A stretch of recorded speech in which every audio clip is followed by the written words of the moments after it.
opinions on this game already, but we'll take a look at the betting that we have on matchbook.com. And Newcastle, heavy favourites here, 2.24. Liverpool, 3.15. And the draw is available at 4.0. Both teams to score yes is available at a whopping 1.5. It nearly looks like a misprint there on the screen. 1-2 in all money turns. Asian handicap line sees Liverpool get a quarter of a goal head start at 1.98. And the goal line, again, is a high one here at 3.5. Shaded a good bit towards the under, though. So, Adrian, over to you on this one. Newcastle back at home.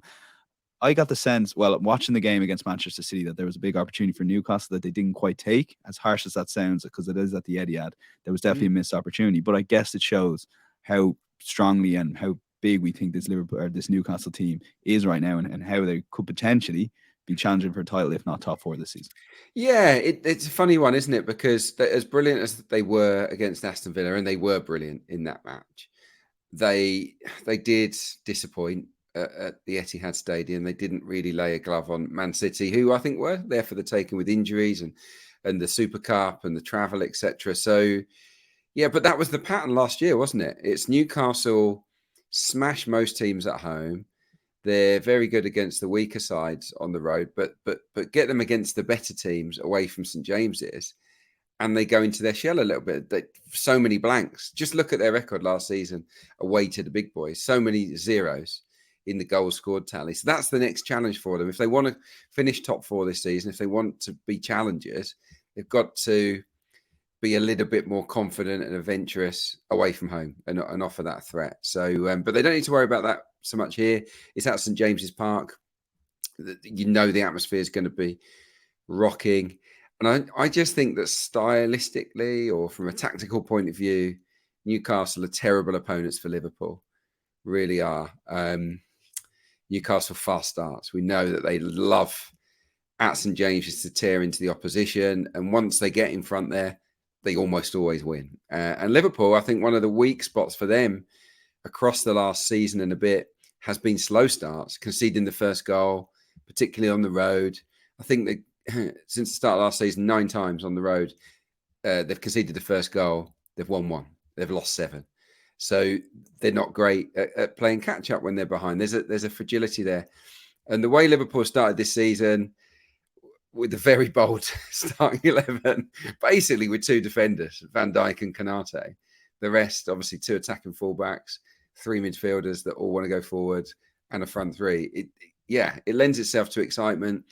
But I think up against Newcastle at St James's with that strong midfield 3 of Tonali, Joelinton and Bruno Guimaraes, and the pace of Isak running in beyond, the pace out wide of Gordon and Almiron, if Arnold's going to come inside or Robertson's going to fly forward. I just think they've got a lot of ways they can hurt Liverpool in this match. Now, Liverpool won the game last year. I remember watching this game. They won it, but Pope had been sent off. And I think even against 10 men of Newcastle, Liverpool were hanging on a little bit. I just think Newcastle, if they bring anything like their A game, will create a lot of chances against Liverpool.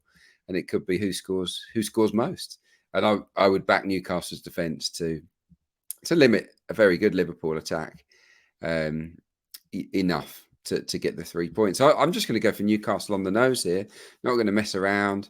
I just think the price, although not massive, represents a bit of value. When I look at the game tactically, I think Newcastle are the kind of opponents Jurgen Klopp's team in the here and now don't want to face. They might bring in Endo.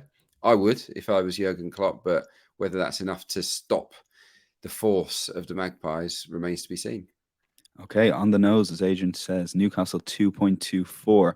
Mark, you're on similar lines here. Before we get into your selection, I want to speak a little bit about market moves. And there was 4 or 5 big market moves on teams over the weekend, and one of them was Newcastle. A lot of late money on the Matchbook betting exchange. I think when we previewed on a Wednesday, Newcastle around a 5.9, 6.0 shot. On the nose, this is, and then they went off something like 4.5, even a little bit shorter before they pushed out before the off. Is this more regular early season and just the market sort of getting a grips of teams, or is this something we expect to see throughout the season?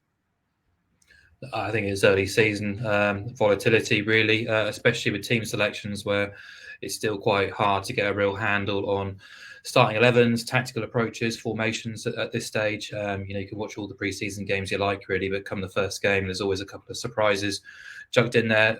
On Newcastle specifically, we kind of outlined it on the show last week because we spoke on the Wednesday, even before the Super Cup, and said, this could be the best time to play Man City all season. Early on, fresh off, a trip back from Athens, a Saturday night game, Newcastle with the full week, no injuries to worry about. And City with plenty of those issues too. But, we also kind of alluded to on the show that the move was, if it went any further, City suddenly become a decent value bet. And that was the case actually on Saturday night. City were going off really attractive prices. And when you saw the actual team sheet, sure, there was 3 centre-halves in the back four, but still a bloody good team. And I think the way in which they dispatched Newcastle, without any fuss really, was quite scary really for the rest of the league. If that's what they can do when they're really up against it, then are we really going to have a title race this season? I'm not even sure, to be honest. I thought that was going to be the opportunity for a City slip up. But I don't think it was anything massively Newcastle based. Obviously, they are sort of well rated because they had such a good season last year, not just in terms of league position, but the underlying metrics even showed how strong they were. But that did tail off a little bit after January, and that's something I'm going to sort of pick up on in this match, because I was really disappointed actually with their effort at the Etihad. They fired off very few efforts of real note. Looked really just incapable of making an impression or any inroads on that match. And you don't want to overreact to one game because it was Man City away, but. It would be a concern in terms of what they're doing defensively. Start of last season, they were so strong up until the end of January.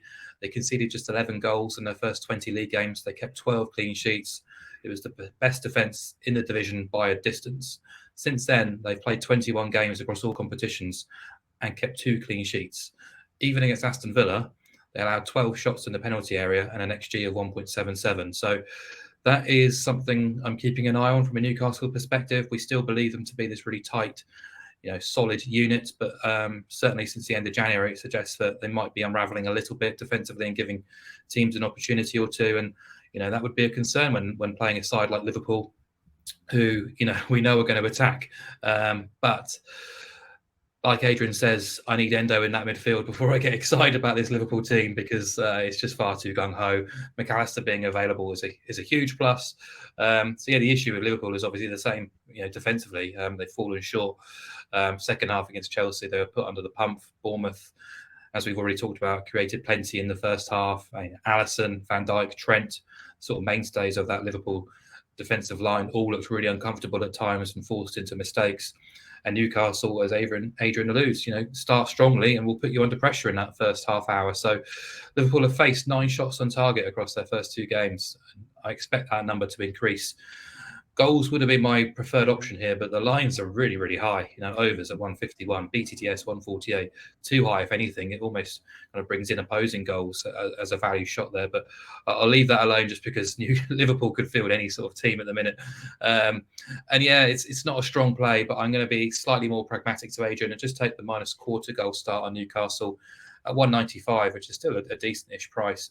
The market is saying that right now Newcastle are very, very slightly the better team of the two, which I think is probably fair considering how settled that team is, playing at St James's Park, and Liverpool stylistically and individually do have the quality to hurt them, but they are a work in progress. They are in transition. That midfield is still a long way from being anywhere close to being a unit that's capable of matching a Newcastle side, as we saw against Villa, can steamroller you if you turn up and you aren't ready for that challenge. So I think taking the -quarter goal start just gives that slight insurance against the draw. If the game ends in a draw, we only lose half of our stake. The other half is returned as a push. If Newcastle win, we're obviously paid out at 195, but it's not one of my strongest plays. This might be a watching brief for me. Okay, Newcastle -quarter, the selection for Mark O'Haire, the selection of the podcast. We will go with Adrian on the nose, 2.24. How often do we get to go on the nose here, Adrian? So Newcastle locking it in. It's amazing how short they are versus this Liverpool team, but it just shows you how far they've come. And incidentally, some of those other market moves, Crystal Palace against Arsenal, money for West Ham, I think, against Chelsea, Everton as well. So do keep an eye on the Matchbook betting exchange, as I said, particularly when that team selection comes in, as Mark alluded to.